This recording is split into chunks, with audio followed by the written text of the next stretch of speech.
What's going on, you guys? Welcome back to another video. Please like, comment, and subscribe because it really helps me out, and I genuinely appreciate it. It's been a while. Um, been working a lot in the engine room, learning new things. It's been a busy couple of weeks. We just changed new first engineers. He has different requirements than the other one had. Cool guy. Isn't anything wrong, but I was just trying to get acclimated to that. And just trying to figure out like a general schedule on when I wanted to post. So I'm thinking, well, not I'm thinking, what I'm going to do is, I get half days on Fridays and I'm off on the weekends. I'm going to be writing down different video topics and ideas during the week that I can um, use to make videos out of, and then I'll narrow it down to the ones that I feel is most important. So that's the reason why I haven't been making a lot of videos in the past 3 weeks to a month. But excuse me, I'm back. And in this video, I'm going to be talking about 3 things that makes a ship bad to work on. Not necessarily bad, but kind of sucky to work on. It's my opinion. For other sailors, it might be different, but for me personally, with the experience of being on these 2 ships, this is my perspective. So let's just jump right into the video. Number 1 for me is doing a large amount of work for a low amount of pay. Stay with me. So as I've told you guys, I'm on a ship that's ROS, meaning we're sitting here at the dock. We're not going anywhere. And I've told you guys multiple times that this ship is going to be scrapped soon. So the next time that this ship will hit the sea will probably be to the shipyard to be scrapped in Norfolk, Virginia, right? So when you're on an ROS ship, like I told you guys before, you get a lower amount of pay. You're not paid overtime on the weekends, which contributes to you getting a lower amount of pay. So naturally, you're thinking, okay, the ship isn't going anywhere. The ship isn't in service. The engines aren't running. The generators aren't on all the time, all crazy. There isn't a lot of maintenance that needs to be done because the ship isn't running. In no way, shape, or form should you be doing the same amount of work as if a ship is in service when it's not in service. But because of certain circumstances, for our old first engineer, he was a workhorse. Um, he would always have some type of project, something that he found it needed to be fixed, it needed to be replaced. Um, there was always something to do. When you think about it, you're thinking, why does all of these things that you want done have to be done if, number one, the ship is ROS? That's number one. Number two, the ship is going to be scrapped. So all of these repairs and these things that you want done aren't going to mean anything anyway. They've already started taking parts from the engine room and putting them in a different cargo hold to give to, our sister ships, because this ship will not be here very soon. And even with all that, even with us having the meeting with the company guy and him basically saying this ship is going to be scrapped, we don't know what day it will be scrapped. You want to put all that to the wayside and continue to do all of this meaningless maintenance work and uh, fixing all of these things when in reality it really doesn't matter because the ship is going to be gone. And you're doing all of this work for a low amount of pay. I don't really think I have to sit up here and explain why that would make people who work in the engine room under the first engineer frustrated. What I will say, though, is that with all of that work and maintenance that has to be done, he's really doing me a solid. Maybe not the other engineers and the QMed, because I know they're pissed. I would be too. But for me, it gives me a chance to shadow, the second engineer, the third engineer, the QMed, and a lot of the jobs that they do. And I'm learning a lot as I go. Like for example, all last week, the third engineer and I took apart a centrifugal pump because we had to replace the mechanical seal and the gaskets. So it was our first time ever disassembling and reassembling a centrifugal pump. So we ran into a lot of roadblocks. We made a lot of mistakes, and we know we both learned from them because that's how you learn. And it was good to see that process, especially me being a wiper. It was good to see the process on how to make a gasket. It was good to see the process on how to replace a mechanical seal and just learn the different parts of a centrifugal pump. So that's a great thing. So I'm not complaining in that aspect. It's just certain things, in my mind, I'm just like, why are you having these people do this and this ship is going to be scrapped soon? Like, it doesn't make sense. But hey, man, I just work here, um, above my pay grade. Number two, this should have been number one for me because this is one of the most no the most important thing for me. Number two, bad food on a ship. Listen, I understand that this ship is ROS. I understand that it's going to be scrapped. Yada yada yada. Blah blah blah. But man, I just can't keep seeing chicken tenders and chicken wings and cheeseburgers and French fries almost every single day, man.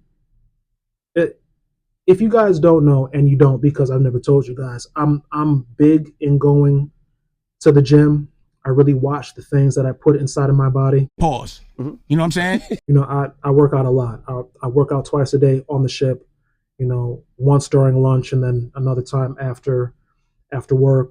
And I'm really mindful about the things that I eat. In my family, has a history of like high blood pressure, diabetes, heart related problems, kidney problems, things of that nature. And then me being African American, it makes you more susceptible to heart related problems, diabetes, strokes, etc.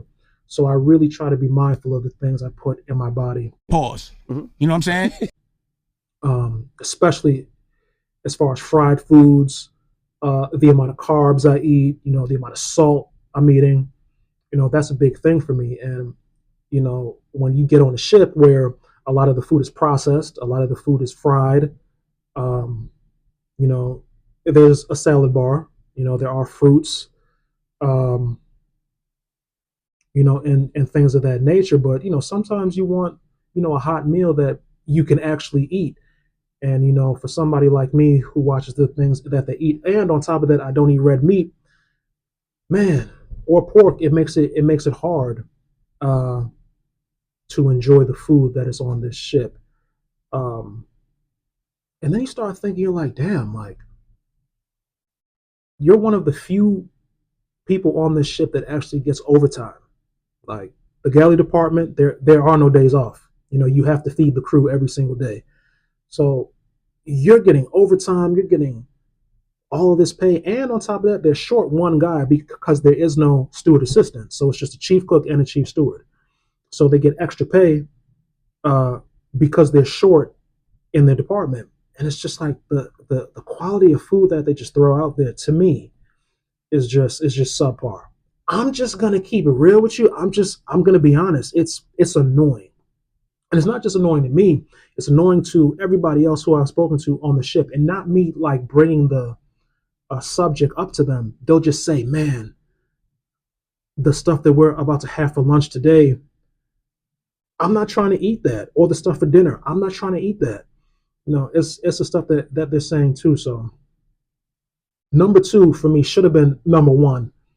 Bad food on a ship to really make your working experience feel like a task. I'll say it like that. And number three, if you have to deal with a hard to work with supervisor. So if you're in the engine department, if you have, a first engineer who has an attitude problem, has anger issues, like to yell and scream and throw things, um, who always seems like he wants everybody in the engine room to work, work, work, work, work, work, work, um, with not a lot of sufficient breaks in between, um, the days are going to feel like they're dragging. If you're in the deck department, if you have to deal with a hard to work with bosun or chief mate, um, it's going to be tough for you. I'm telling you right now. If you're in the galley department and you have to work with a hard to work with chief steward, it's going to be tough.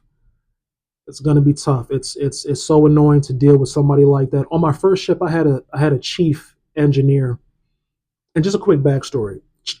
In the engine department, primarily, you don't see the chief engineer like that. You just don't. He's usually upstairs on the computer, handling paperwork, speaking back and forth with the company, ordering parts that the engine room needs, etc. Only time you'll see the chief engineer is when he comes downstairs. He'll have a quick conversation with the first engineer, things he needs done. He'll probably speak to the first engineer about parts, that need to be ordered, etc., things like that. And he's back upstairs. The first engineer runs the engine room. The chief engineer runs the department, but when it comes to the engine room, the first engineer runs that. Right. So saying that, on my last ship, the chief engineer was always in the engine room, always. From 6 a.m. to 6 p.m. I'm talking about all day. And now, not only that, he was a micromanager. Not necessarily to me, or the other wiper who I shipped out with, but he was a micromanager to the first engineer. Um, any job that the first engineer had to do, he would be over his shoulder. You would always hear him yelling and complaining about something.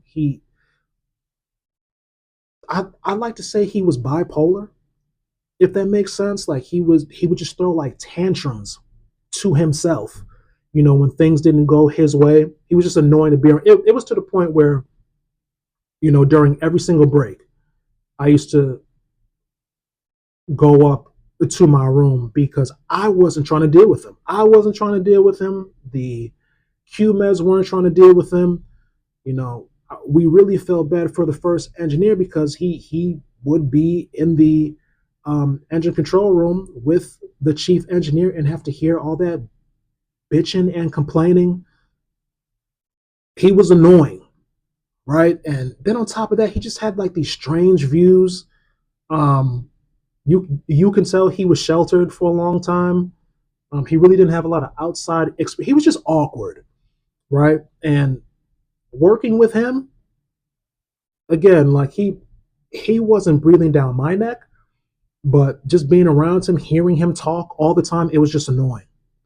Not just to me, but to everybody. And there was one time when him and the first engineer got into a heated argument. He was just like, "How about at 6 o'clock in the effing morning? Stop effing yelling. I'm sitting right here. You don't have to speak to me like that." And that's just giving you an example of how annoying that chief engineer was. So yeah, tough to work with supervisor, boss in your department. It'll make your work experience a living hell. I'm telling you right now. And yeah, those are my three things on what makes a ship unbearable to work on or sucky to work on. It's just my opinion. If you are an experienced sailor, please drop a comment below and tell us what you think makes a ship hard to work on. Um, Again, you guys, sorry for the delay in making the videos. It's been like 3 weeks or almost a month. I'm going to be a lot more consistent. Even if I sit up here and think I don't have something to show you guys, I'll always have like an experience or something that I feel like a lot of new sailors can learn from, and I'll make a video about it. So yeah, and if there's anything that you want me to make a video on, if you guys have any questions, I'll do my best to work on it. I have half days on Fridays and I'm off on Saturdays and Sundays. So those will be the days where I will be responding to a lot of comments and making a lot of my videos. So just an FYI. God bless you all. Good luck to everybody in their Merchant Mariner journey. Um, I salute you and stay safe. And until the next one, have a good day.